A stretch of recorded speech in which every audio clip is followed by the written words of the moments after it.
બંધ થયા છે। નમસ્કાર, હું કોયલ આપ સૌનું સત્ય ઉજાગર ન્યૂઝ 92 માં હાર્દિક સ્વાગત કરું છું।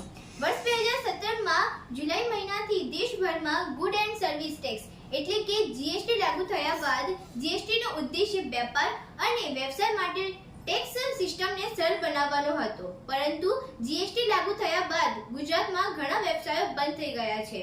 એક અહેવાલ મુજબ જીએસટી લાગુ થયા બાદ ગુજરાતમાં લગભગ 8.5 લાખ વ્યવસાયો બંધ થઈ ગયા હતા।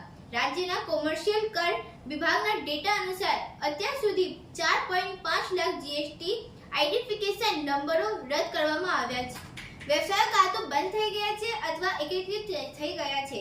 નોંધનીય બાબત તો એ છે કે છેલ્લા 2 વર્ષમાં બંધ થયેલા જીએસટીઆઈએન ની સંખ્યા જીએસટી લાગુ થયાના પ્રથમ 5 વર્ષમાં બંધ થયેલા જીએસટીઆઈએન સંખ્યામાં 47% જેટલી છે। નાણાકીય વર્ષ 2022 માં લગભગ 2.75 લાખ કાયદાકીય તેમના જીએસટીઆઈએન રદ કરાવ્યા હતા। છેલ્લા 7 વર્ષમાં રદ કરાયેલ જીએસટીઆઈએન ની સંખ્યા 4.5 લાખ છે, જે ગુજરાતમાં 11.95 લાખ જીએસટી કરદાતાઓની વર્તમાન સંખ્યા 30% જેટલી છે।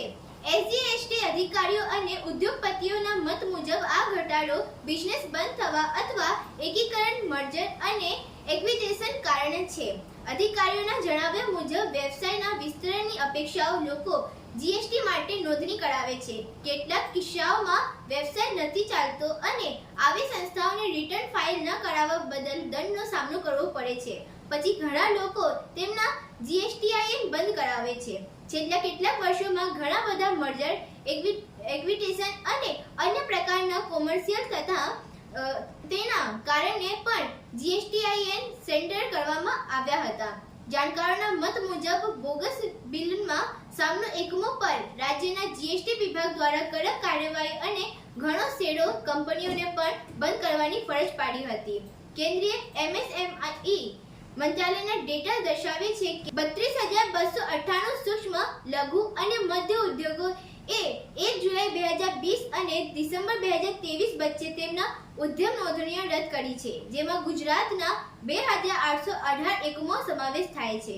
આવા તમામ જાણકારીઓ પ્રાપ્ત કરવા માટે અમારા ચેનલ સત્ય ઉજાગર ન્યૂઝ 92 ને લાઈક, શેર, સબસ્ક્રાઇબ અને કમેન્ટ કરવાનું અચૂક ન ભૂલતા। ધન્યવાદ। જય હિન્દ, જય ભારત।